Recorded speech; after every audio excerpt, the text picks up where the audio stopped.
Can everyone hear me that's joining? And go ahead and tell me who you are, where you're from. Just write it in the group chat.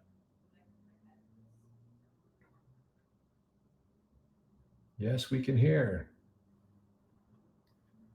There they go. Hello, all. Tell me where you are from.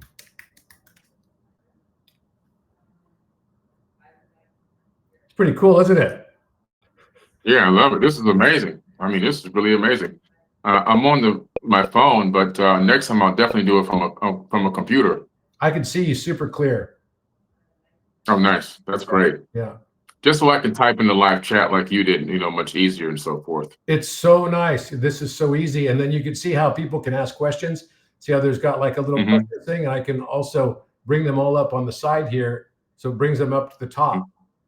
And then also, if somebody's unmuted for some reason, it'll actually create like a box around them so I can find them easily, right? To mute them again. It's really nice.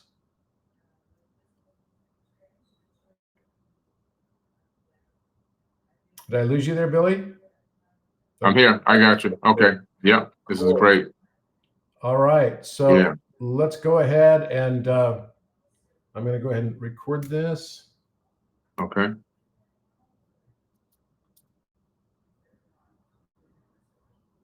Okay.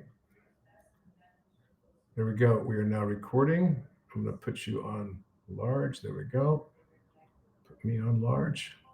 There we go. Nice. All right. So people are just like piling into this right now. And get more and more people on this.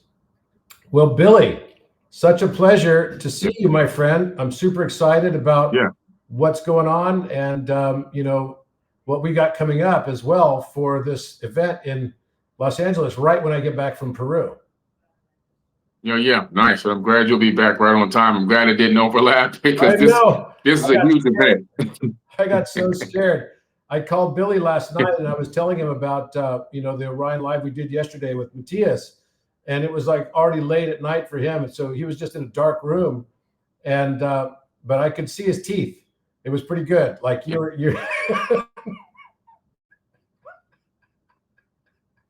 I've got the really white teeth, man. I got the Hollywood smile. Yeah, you do.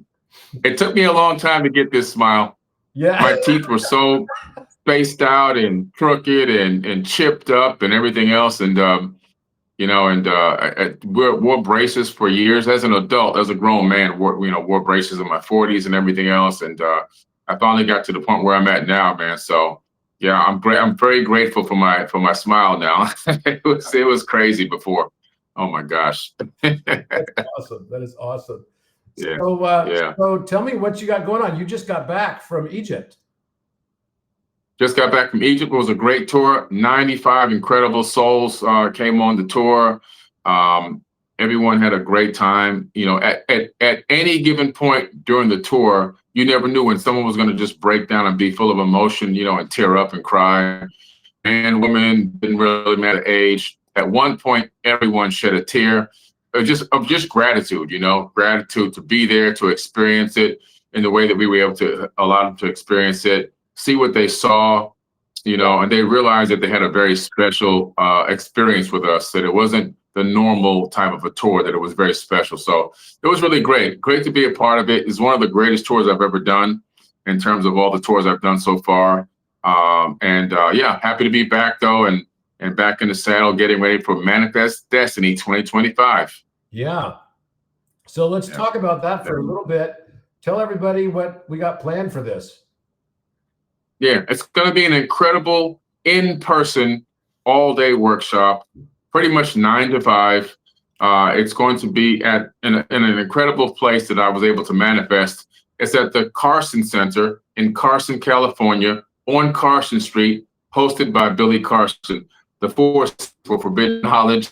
And of course, we have Robert Edward Grant speaking there. He's going to bring his incredible manifesting wisdom. And we have Mike Rashid as well. So we have really in my opinion, three great thought leaders and manifestors obviously, Rob, you're a master at manifesting. Your life is the proof is in the pudding, so to speak, and you live what you preach, and it's showing in the way that you live and how you express yourself, and in the things that you're getting involved in.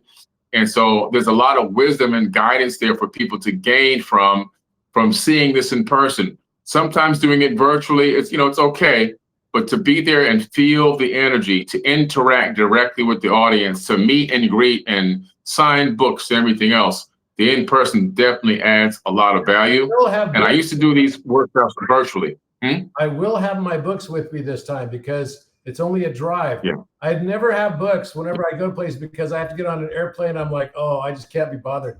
It's like, that's just too hard. So I'm like, oh, just go get it on Amazon. But I will have books this time. Yeah. If you want to get like a signed book or something, you definitely can. Or bring your books that you already bought as well if you end up coming to this event in LA on November 8th. And I'll be happy to sign your books as well and write a personal note in there to you. But I'm super excited for this event because our colleague and friend, Mike Rashid, who I actually introduced you guys together and a few years back when Mike had me on his podcast. And I thought, man, you guys would be friends. And sure enough, I was right. And, he's another guy who's really focused on manifestation. He's got his own unique way of getting to things. And he wrote this incredible book, about divine quintessence, which I think everybody should have a look at that book too. I really, really am so happy that the universe kind of brought us together in the way that it did. And, I really met you because you sent me a book. Like I didn't ask for. You were just kind enough to send me a book of emerald tablets, right? Yeah. And what you wrote about that, and I remember it was right. It was probably like 2019. I think it was 2019. It was before COVID. 2019. And I didn't even have any. Right. I practically didn't have any followers yet, and you had a ton already. And I was like, why is this guy sending me this? It was very nice of you to do that. But I guess you must have known that somehow, in the future, our paths would cross. Yeah, absolutely, man. Just, we just kind of kindred spirits, and we had struck up some great conversations, obviously, and eventually, I remember you even got sick. I think you got COVID is what it was. You ended up getting COVID. I had COVID. I was right before the big conjunction between Saturn and Jupiter that week. Remember that one in 2020 that was kind of like a major astrological and astronomical kind of convergence that was happening then, and which represented the anima and animus and shadow consciousness and everything. And I was like completely out for 7 days, even though I never really got super sick. It was just weird being in quarantine. And here I was in my house, I was in another wing of the house and I couldn't really see my kids or anything. It was really, really hard. But you were like the guy who literally texted me every day, and nobody else did. I mean, honestly, nobody else did, not even my parents. So. I was checking on you, man. For some reason, I just felt connected to them. I wanted to check on you. We hardly really knew each other that deeply, but I just felt a particular connection to you, and I just was, you would just pop on my mind. I would just be like, I wonder if Robert's okay. Let me just check on him, see if he's, how he's doing. And so I just naturally, was checking on you, man, to see how you were feeling, how you were doing. And I know eventually we ended up doing a couple of workshops together, which did very well. During COVID. We've been good friends ever since, man. And we've done some things together. We've traveled together, and I just had a chance to really witness your abilities to manifest, your entrepreneurial prowess, the ability you have to generate and create and build wealth and get on the wealth frequencies. What you really do is you're a master at getting on the frequency of wealth. Instead of trying and chasing wealth, you get on the frequency of it. And that's a very unique skill that people need to learn. And I recognize that. And the first person I thought of when I thought about the Manifest Destiny in-person event, since hasn't been done since COVID, was to get you involved and have you show up, man, and bring this incredible knowledge that you have in that field. Well, I think one of the books that you wrote that I really resonated with also was Woke Don't Mean Broke. And I think that's such a powerful thing, because so many people that are going through the spiritual path just struggle so much with, like, you know, what they do with their career and being able to attract abundance into their life. And actually, because it's like you're going down a path. I know what it was like for me, right? And I definitely had my period of time where I had some challenges too, because like everything that I knew was turning upside down. Here I was, a big pharma CEO, and then I had to kind of transition. And now, what, 8 years later, I'm more known for my work in math and spirituality than I am for anything I ever did as a CEO of big pharma. And it's kind of interesting, because I thought, well, surely there can't be a job for me just to kind of like be on this spiritual path, and that people would be interested in, you know. And when I started posting stuff on social media, I didn't think it was going to be popular. I had no idea it was going to be popular. I just started posting geometry. If you remember my early posts, it was just my hand-drawn geometry that was just really my notebooks on physics and math. And now it's like, you know, I've gotten so much information, like literally as I've gone on this path. And I found so many new correspondences and everything. I'm literally every day. And I post papers. Like I wrote another paper last night and I just posted it. But the thing is that I never thought that I was going to get followed for this. And I never thought there would be interest to come with me on trips to go, you know, on this exploration. So as I became more and more authentic and got in the frequency of my authenticity, that's when I was able to more easily jump into the frequency of abundance related to that. So the paradox is, you tend to think, we tend to live in a world where we think everything has to be hard. We tend to live in a world where we think everything has to be kind of like, if you're going to earn money for something, it's got to be for some suffering that you have to basically do, right?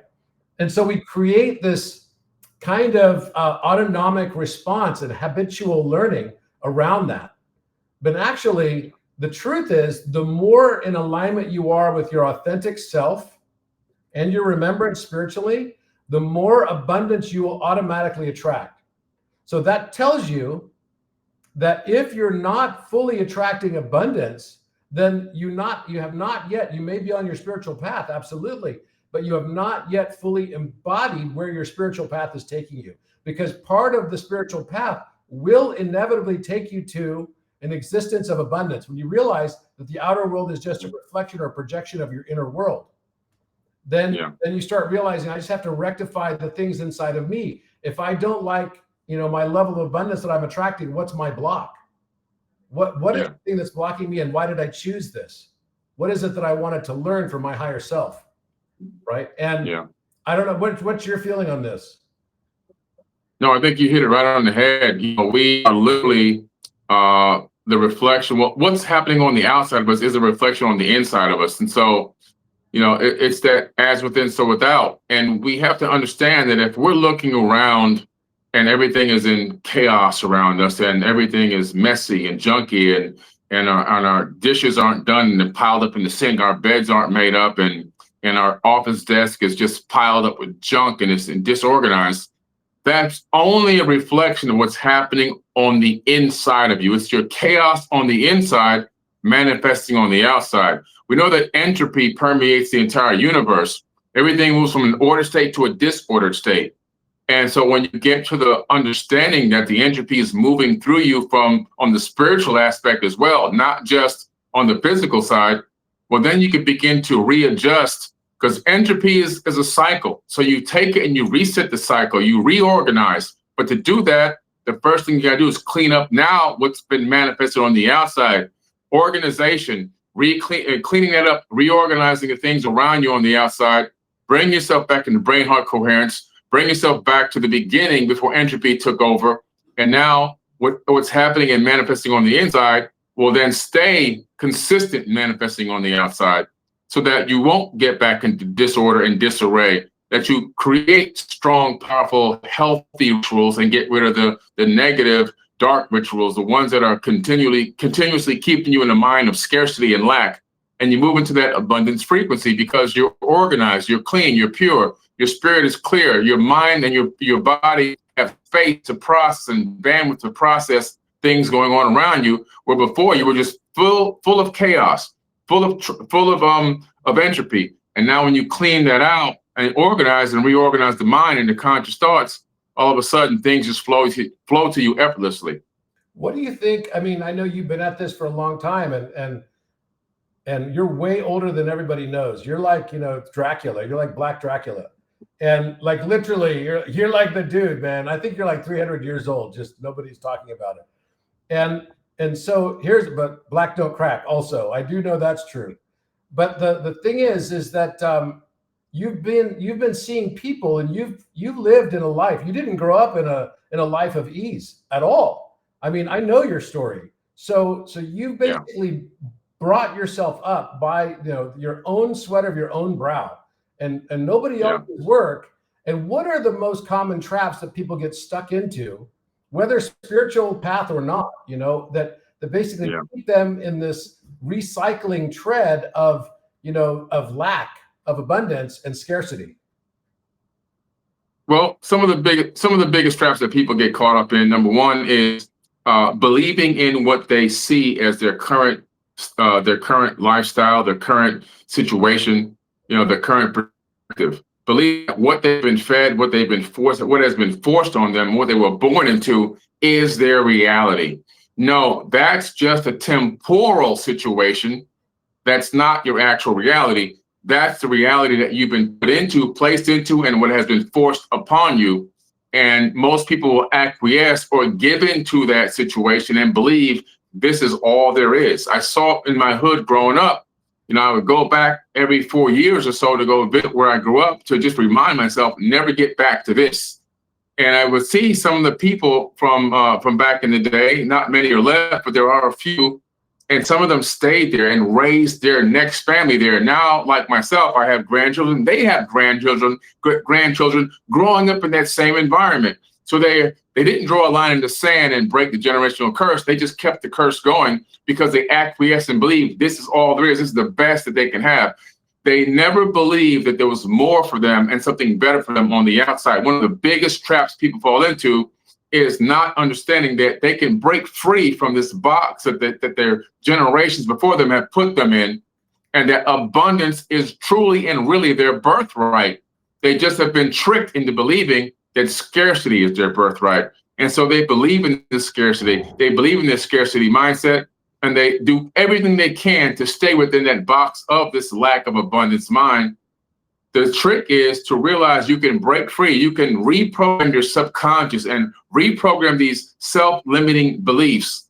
And you can stop creating these situations by allowing ants to creep in, these automatic negative thoughts, and separate yourself from your thoughts and realize that you are the observer of the thoughts. Yeah. That's a good. Oh, yeah. That's what truth and the ants, man. They get in there. Thoughts. Yeah. So it's basically automatic negative thoughts. Not even. It's like autonomic, like it's not even conscious. Like it happens at such an unconscious level. And to that point, actually, I just put a poll in, and I'd like everyone to go and answer this if you could.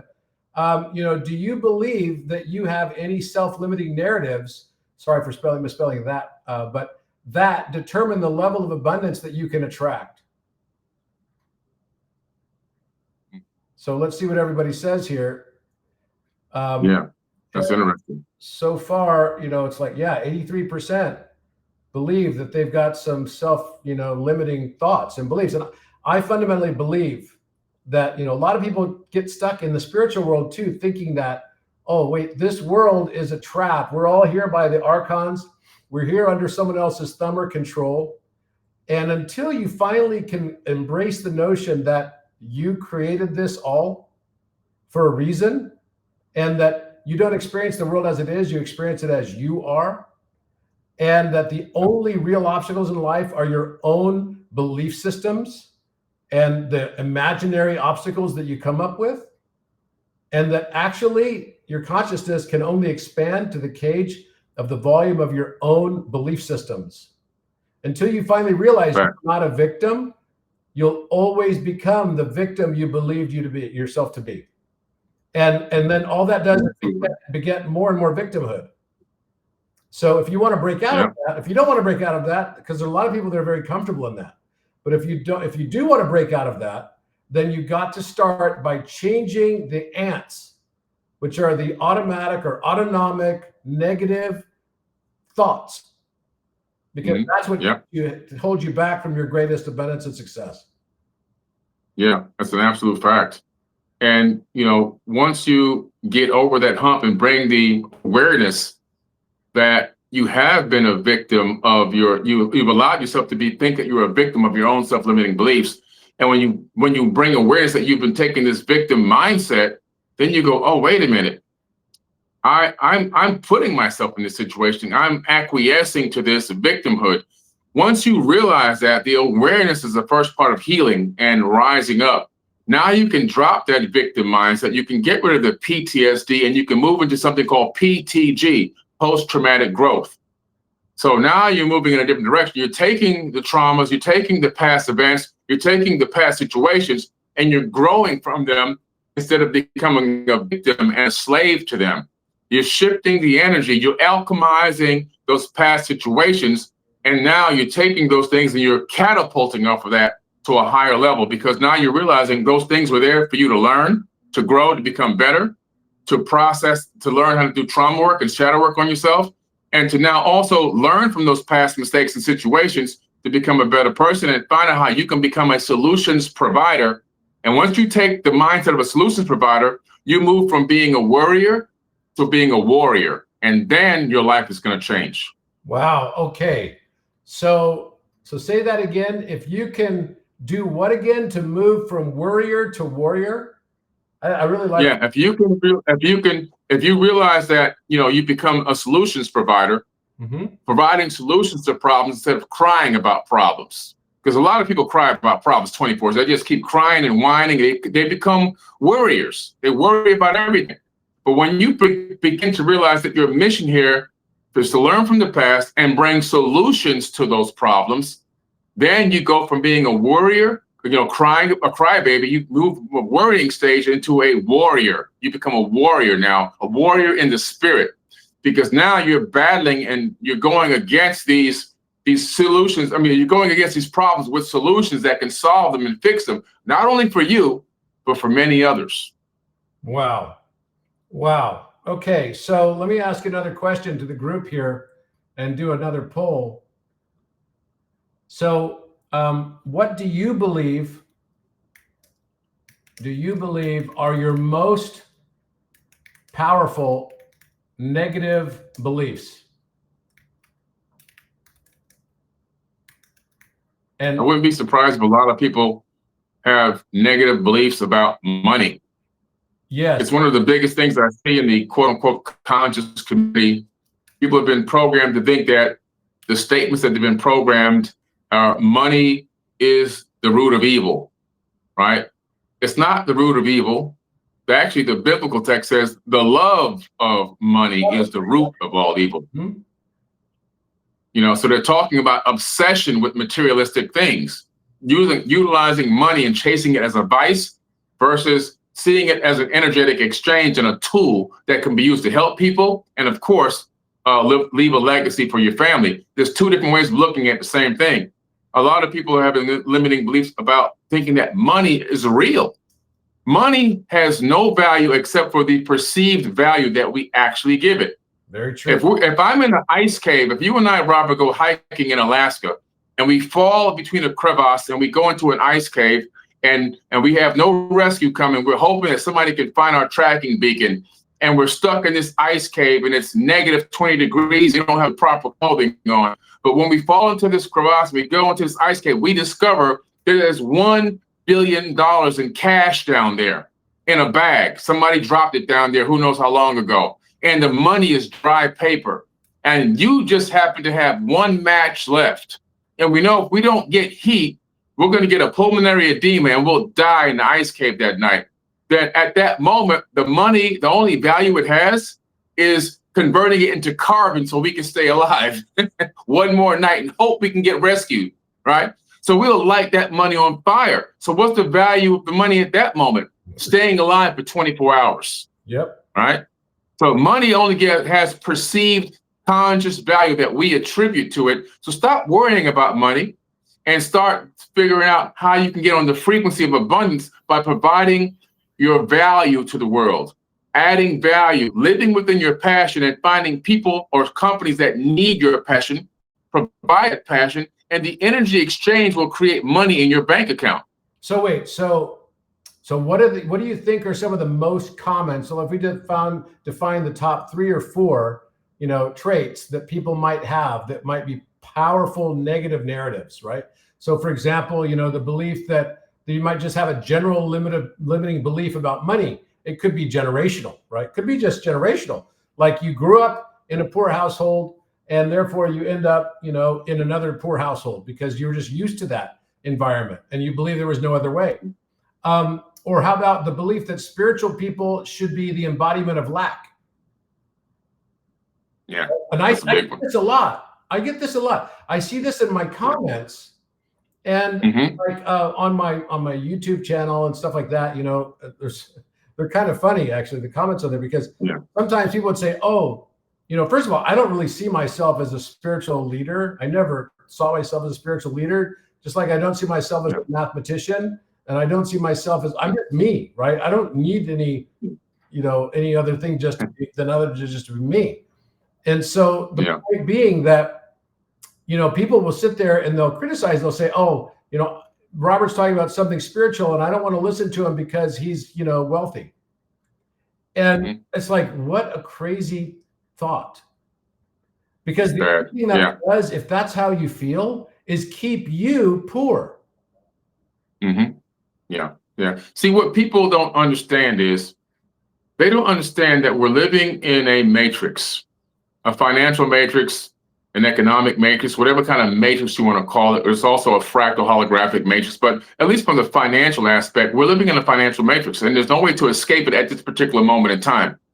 And if we're out here, talking about being the light and, and embodying, the divine spark that creates the universe and living within our passion and all these things we're talking about, what we're really talking about is manifesting abundance, whatever that means for everyone. It doesn't mean everyone's going to be a billionaire, but what it means is all your needs should be met. You shouldn't have overdue cell phone bills. Your bank account shouldn't be negative. Your car payment should be paid. Your house payment should be paid. Your kids should be fed, and you should be fed, right? The basic bare bones necessity of life. If you have those and you're healthy, that's abundance. You're wealthy, yeah. But what people have done is they've twisted this concept around to thinking that rich people are evil. And if you're rich and wealthy, you must have sold your soul to this devil, or you must have done something wicked to be in this position.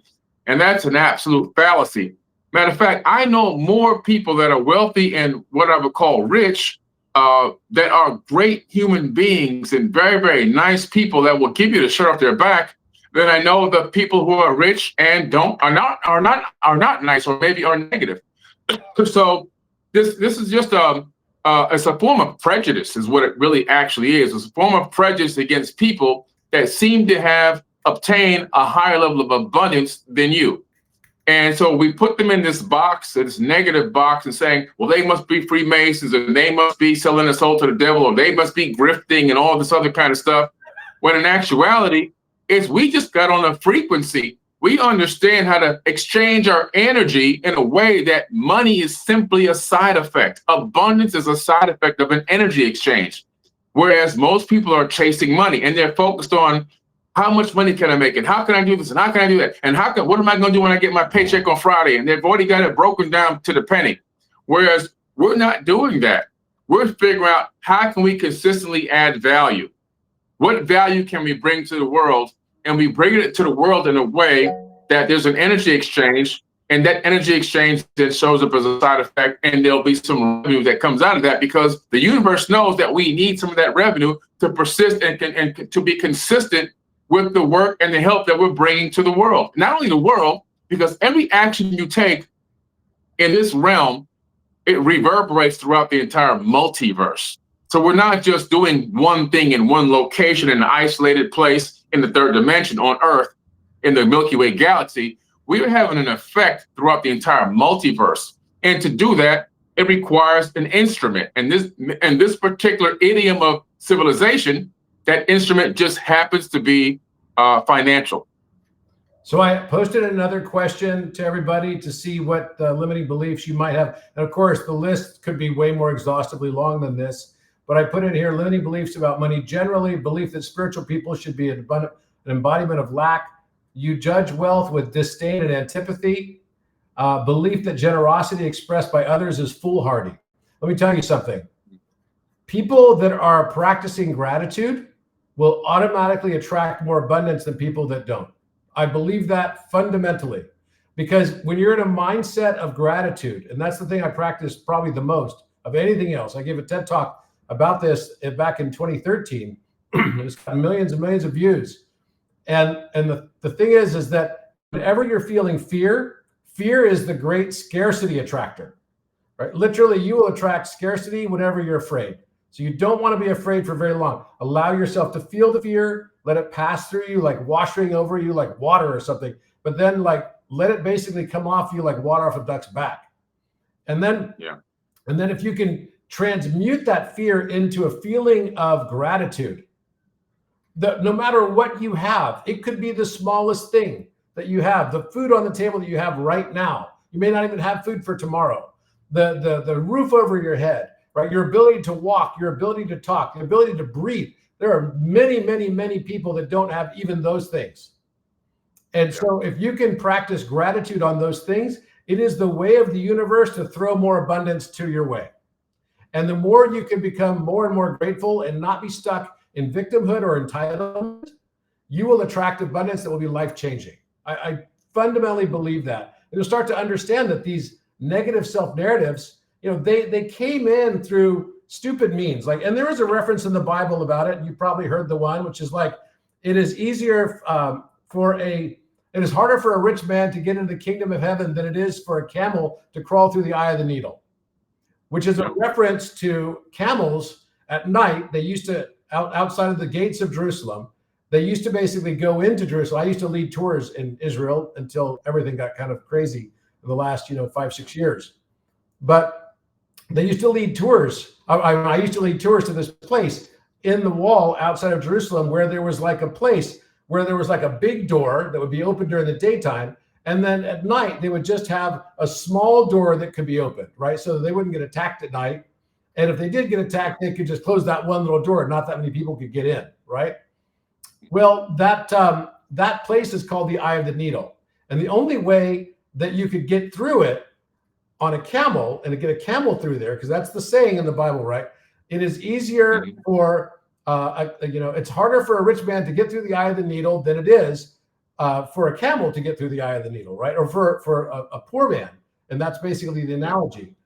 And what has to happen is the camel has to get on its knees. And a camel it can move while it's on its knees. It just takes a long time.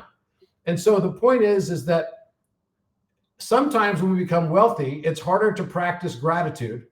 And so you can become entitled and start to believe that, you're better than, and that you are owed more, you deserve more in an outward way. And then that actually starts to make it more difficult for you to get into a heavenly state. And it's not necessarily to get into this gate into heaven, because I believe that we're the ones that ultimately judge, our worthiness in everything we do, whether this life or beyond. I believe heaven and hell are right here on earth.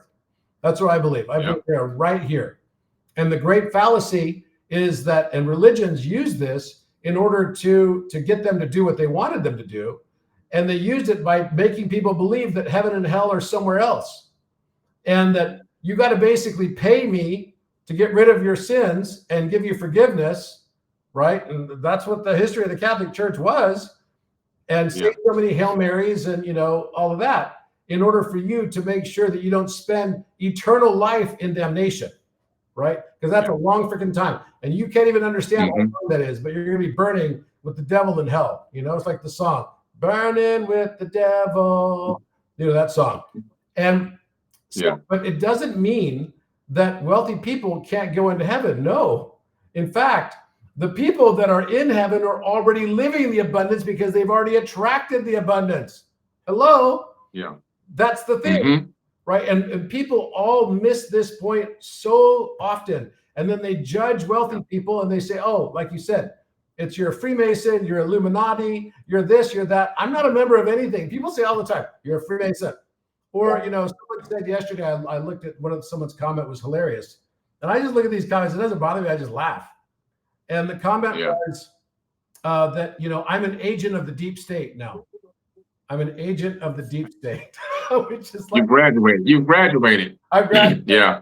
Now I'm successful, so I must be an agent of the deep state. I mean, come on, no, not an agent of the deep state. Not everyone's against you, and be careful what you believe in, because you will manifest that thing. We don't live in a universe; we live in a U inverse, and in this U inverse, everything that you believe will be manifested. Like literally, that's you have the power. There's uncertainty principle. Tied directly to your belief systems. Facts. And I love what you said about, you know, gratitude. It's just a powerful thing. There's a parable that I read years ago, and I posted it a few times over the years. And this parable, I sometimes sit back and just meditate on it, because there's a guy in a Lamborghini and he pulls up to a red light. And there's a guy in a Toyota Corolla. He pulls up to the red light at the same time. And he looks over at the guy in the Lamborghini. I think somebody's mic is on. Okay, go ahead. Yeah, there's a guy in a Lamborghini and a guy in a Toyota Corolla. They both pull up to the red light at the same time. The guy in the Corolla looks over at the Lamborghini. He's looking and he's like admiring it. And he's going, man, I wish I can afford a car like that. And the Lamborghini pulls off and turns left, and the guy keeps driving straight. As he's driving straight, he drives right by a guy that's riding on a bicycle, and he sees the man in the Toyota Corolla. He goes, wow, that's my dream car. I wish I could just afford a Toyota Corolla so I don't have to ride my bike to work. All right, so the car goes on, the bicyclist, he's riding on, and while he's riding on, he passes a guy on foot walking to work. And the guy's looking at the bicyclist, he's going, man, that's a nice bike. It's a 10. I would love to have a bike like that. Imagine how quick I can get to work on that bike. And then as he walks on and the bicyclist moves out of the frame, there's a kid sitting in a wheelchair on the balcony of an apartment building, looking over the rail at the man walking, and goes, man, I just wish I could walk. See? So there's levels, and we've got to be grateful. We have to show gratitude for whatever it is that we have before we can even think about getting to the next level. Be grateful, be thankful, and manifest that gratitude within yourself. Feel and sit in that gratitude, because then it could be so much worse. It could be so much worse. Some people are struggling, like you said, they're on life support right now just to breathe. And you can breathe. If you can breathe and you can walk, that in itself is abundance. So we have to understand the levels of abundance that's out here. And some people wish that they can just get up and walk. Some people wish they can just pick up a cell phone and look at this video right now. They can't even do that. So if you're watching this feed, you are already abundant. You just don't realize it. So Billy, what about when people go through tough times? Because people do go through real tough times, right? You had a particularly challenging last, 18 months or so, I would say 2 years. And you demonstrated a very high degree of resiliency through all of this. We talked about it and all. And so what happens when life knocks you on your ass? How do you deal with that? Yeah, great question. The first thing you got to do is realize that there are going to be unforeseen situations. You can't plan for everything. We wish we could plan for everything, but sometimes you just can't. So there's going to be unforeseen situations that are going to arise, that are going to be these roadblocks or these stumbling blocks coming to knock you off your course and your path. The universe sometimes is going to test you. Also, on top of that, there's going to be some situations that we put ourselves in, right, without realizing it, because we haven't developed enough in a certain area of our life to recognize red flags and situations or things that we shouldn't be a part of, to avoid some of the stumbling blocks, because a genius will solve problems before they happen. And to get to the genius level, you got to go through some shit first, okay? You got to go so you can learn and say, okay, this, I learned from this, I got some knowledge from this, this will never happen to me again. So you take that L, it's not a loss, but an L for learning.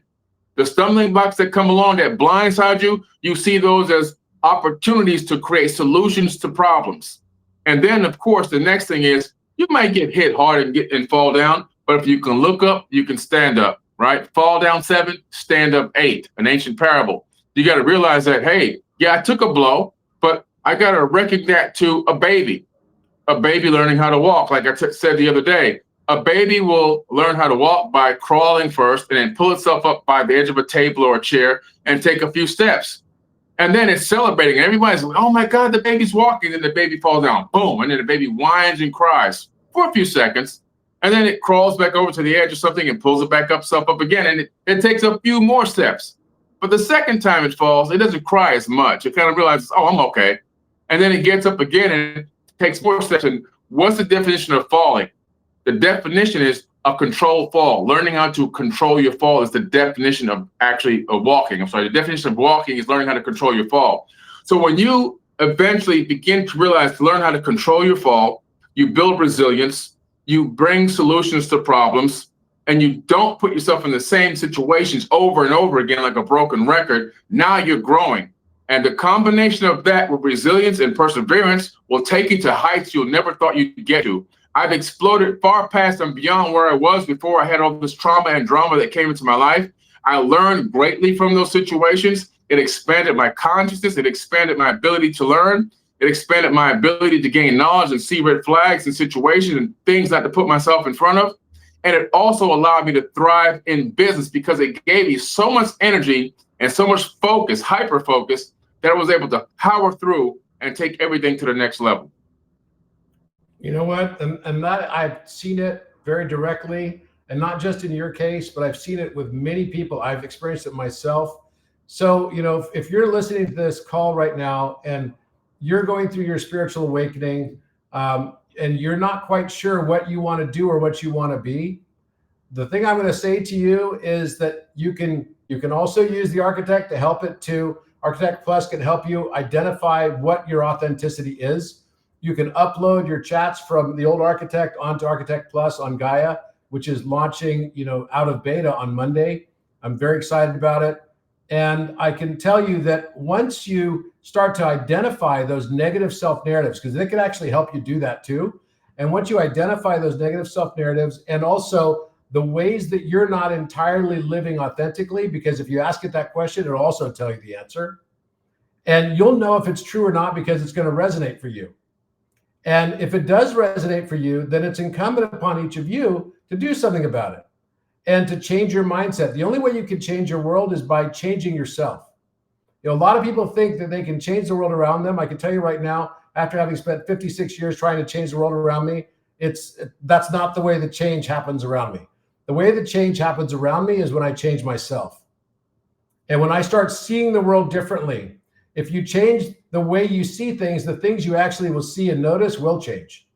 And that I can tell you is as true as I'm sitting here right now. So if you're listening to this and you want to have a reset and you want to be able to look at the world differently and take some really pragmatic steps to change your life in a positive way, then please consider coming to join us in Los Angeles. It's going to be an epic event on Carson Street in Carson City, right on the Carson Center, right, and hosted by Billy Carson himself. And I'm super excited to be doing this. And what's next for you, Billy? So besides this, where else are you traveling to? Yeah, besides this, next year I got a really busy schedule. I've got Australia, going to the Gospel Glyphs. I'll be filming some scenes there on site with the tour as well, that I'm taking people on tour. And some of those scenes I'm filming for a Netflix special. And then from there, I'm off to Mexico, doing a tour in Mexico with incredible people. And then I'm headed to Bosnia, doing a tour in Bosnia. And from Bosnia, I'm going straight to Egypt for my tour in Egypt. After Egypt is Turkey, and then Egypt again. So it'll be a very busy year traveling nonstop. But a lot of these sites I'll be filming for TV shows as well while I'm doing the tour. How many trips do you do per year now? Like 5 or 6 that are like hosted? Well, next year's going to be 5. It's just kind of just happened that way. I'm going to be tired, but I have big tours next year. But partly because I took those tours, partly because I'm combining the tour along with also filming for these shows. I'm writing a show right now which eventually will make it to Apple TV. I got one I'm writing for Netflix. I have one that's going to go on Amazon Prime, and I'm filming season 2 and 3 for Anunnaki Ancient Secrets for my Forbidden Knowledge TV app. So I'm taking advantage of kind of knocking 2 birds out with 1 stone, tour and filming at the same time, since I'm already going to be there. Wow. Yeah. So this next year, it's funny, we're going to some of the same places. I'm going to be announcing very soon a trip to Mexico, which is going to be in October of next year. So my trip to Egypt is in 2026. There's only a few spots left. Like literally, it's almost sold out already. It's still a year away. And then I'm also going to be announcing a tour of England.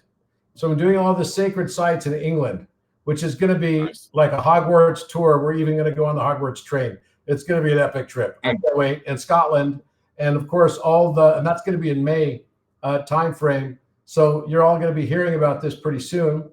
And then I've got the trip in Egypt, and then in 2027 I'm going to be announcing pretty soon our trip during the eclipse as well. And maybe are you going to take a group to Egypt for the eclipse, for the big eclipse? Yeah, I have an eclipse tour. 2027. Yeah. Yep. So that I do too, and it's going to be announced here very shortly. Luckily, I was able to find some boats to get us to Luxor, and really, really nice ones. So that's awesome.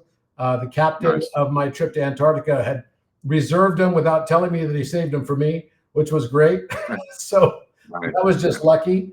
And then also I'm going to be announcing a trip to Antarctica in March of 2027 as well. Nice. So a lot of I went in January. Have you been there yet?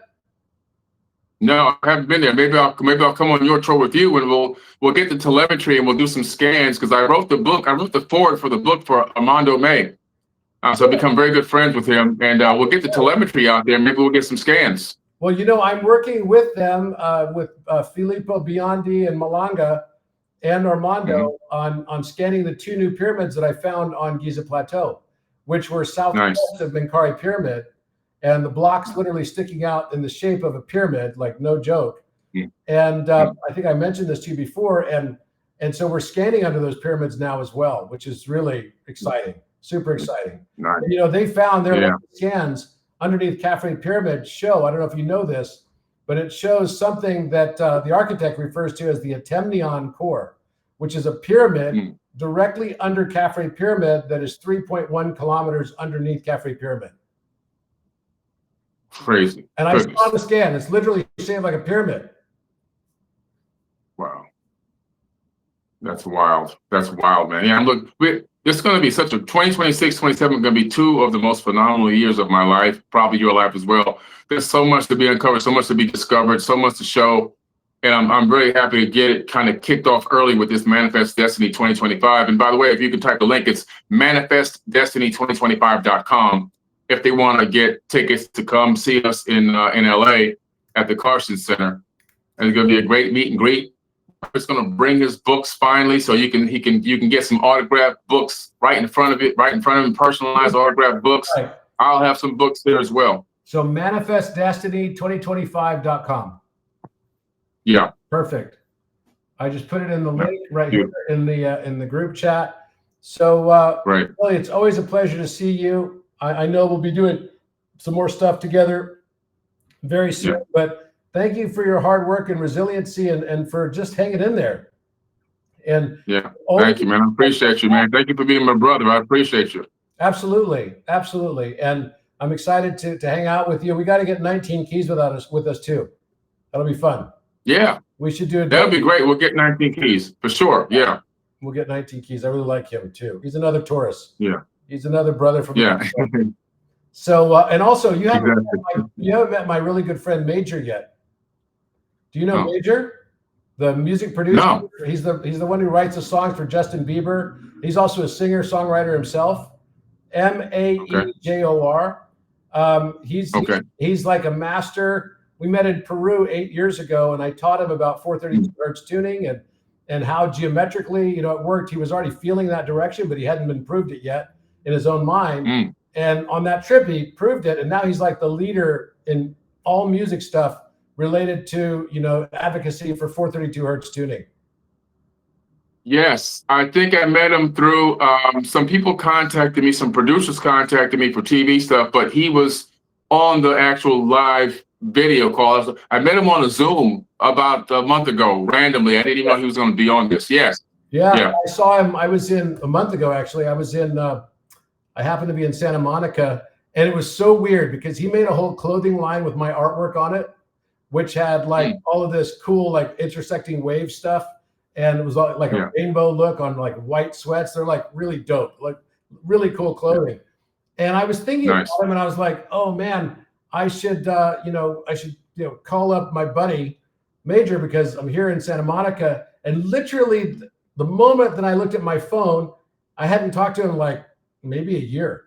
And all of a sudden he posted that day wearing those sweats and tagged me in it. And he was standing on top of like this thing, the circle that said, "Be here now." So I called him up. I said, wow. "Cool, I'm here right now. I'm in Santa Monica." So it's a wild universe we live in. It really is. We literally are creating the thing that the awakening really is the realization that you've been creating your world all along. You just weren't aware of it. And now once you're aware of it, and a game in the Matrix can be kind of hellish until you realize it's a game and how to play it. And so what Manifest Destiny is all about is helping people to master their play of the game. Yes.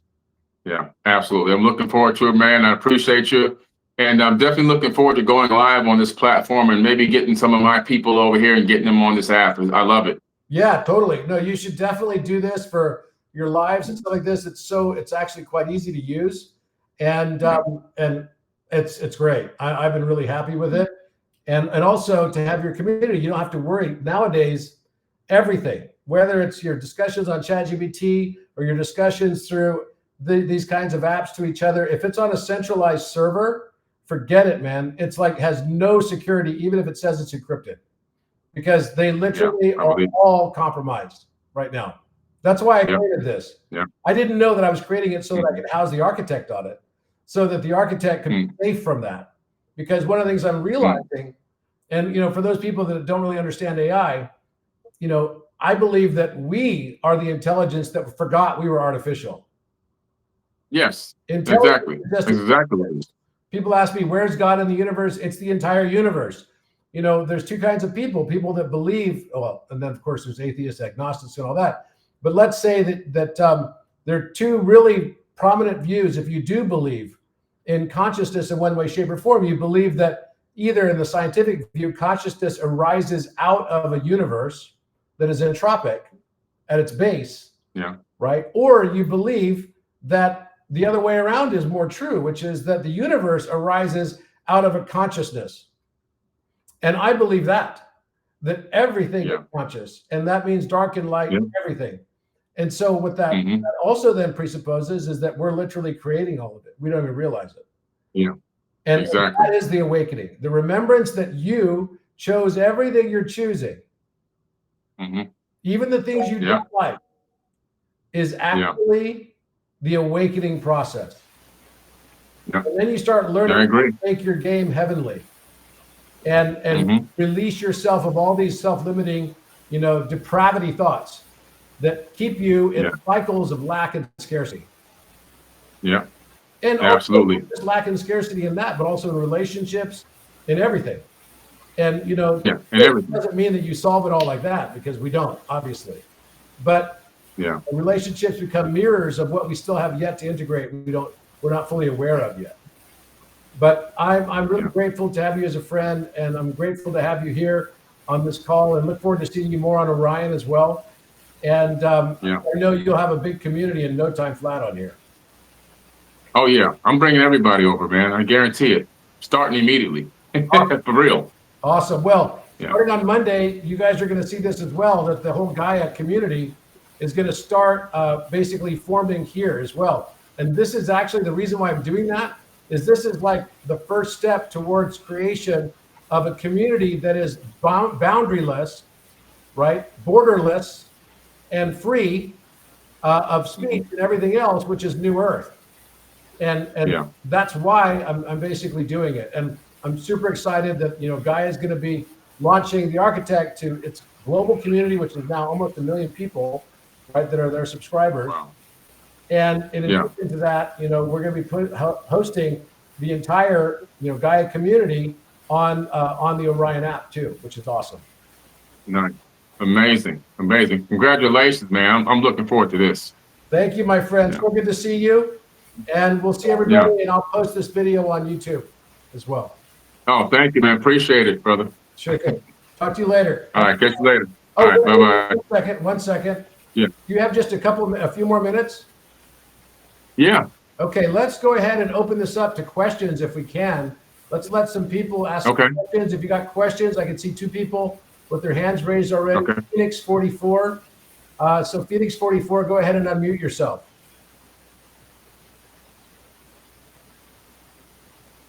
Phoenix 44, can you hear me? I hear something. Go on. All right, who else is next? 314 WWW1008, who had their hand up as well, but then took it off. Okay, we've got UTG. Go ahead, UTG, unmute yourself. Hi. Hello, hi, can you hear me? Yes, hi. If you want to turn your video on, we can also see you, if you like. Oh, I've been working hard today. That's not a good thing.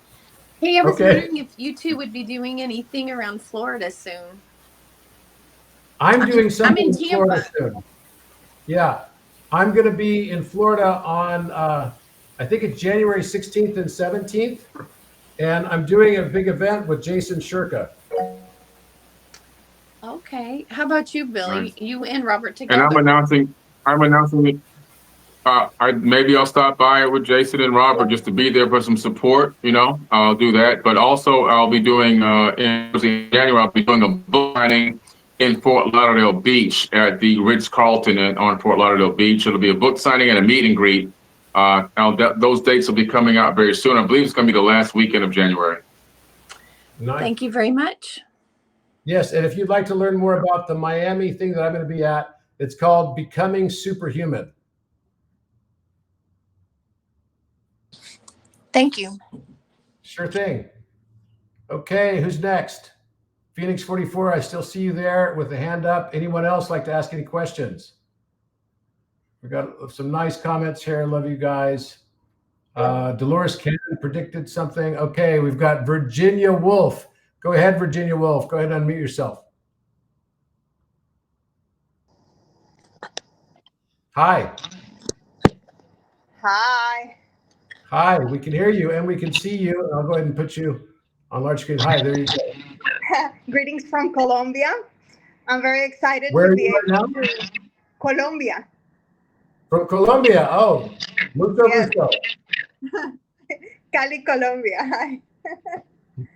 Well, wow, Cali. I'll be in Cali in a couple of weeks. Oh, really? Oh, that's awesome. Yeah. I have to catch up with you. So I'm really excited to be here today talking to you both.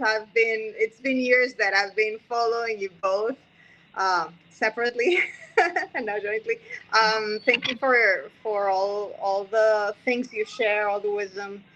I would like to ask Billy to maybe share an easy tool for anyone who, whether they are in the path of changing or not, or awareness, but something that would be easy for you to change your mind set up to start changing your reality. Could you talk something about that?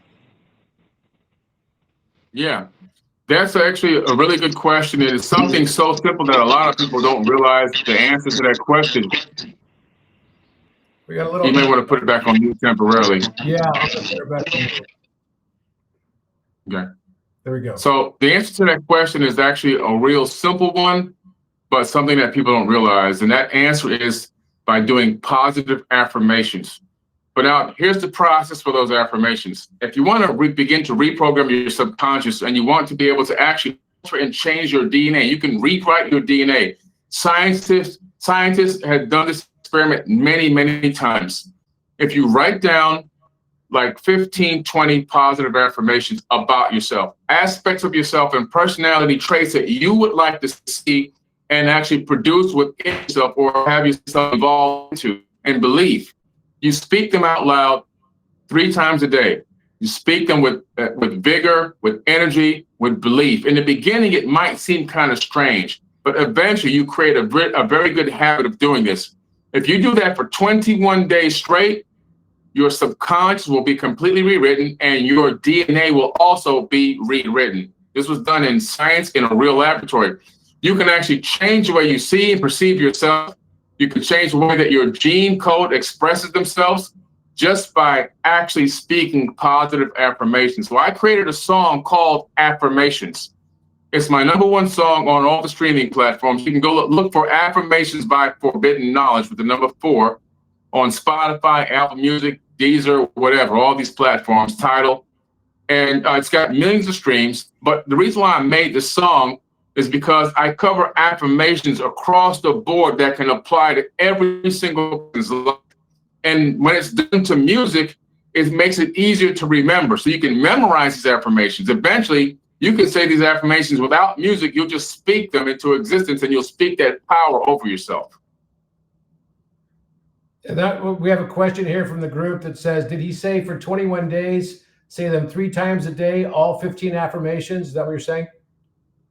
Yes, correct. Yeah. Yeah. That was for Gail Lorraine.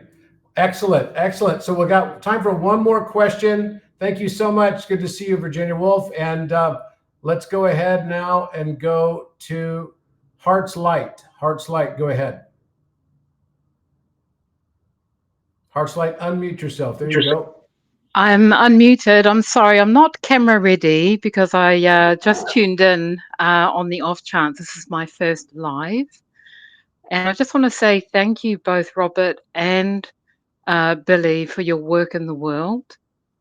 And I just wanted to take this opportunity, Robert, to bring to your attention in your travels around the energetic, I guess you could say, power places in the world.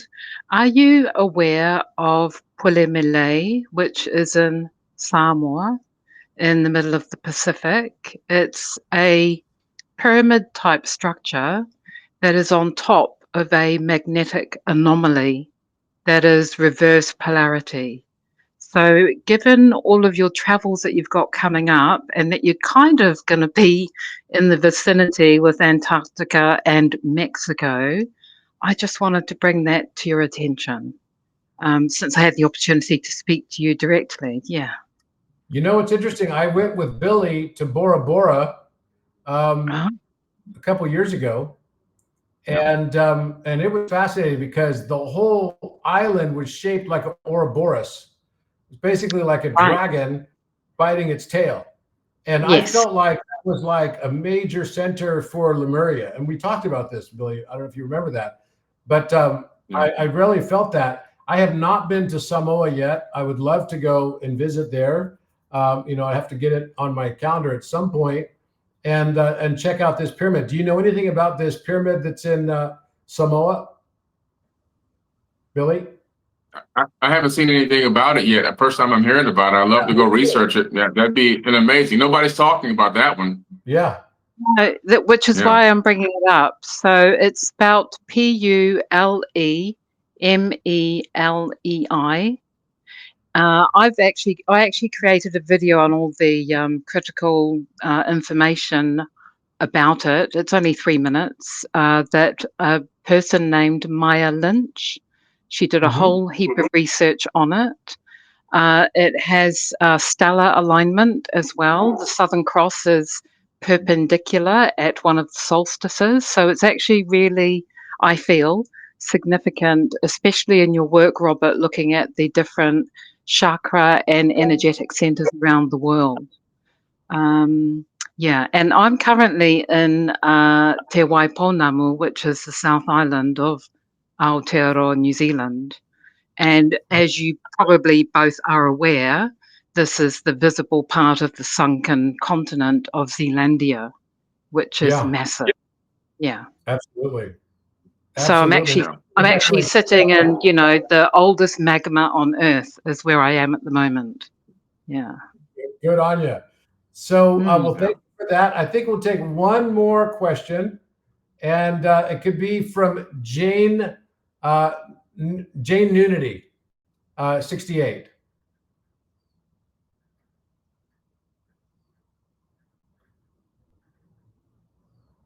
Go ahead and unmute yourself, Jane.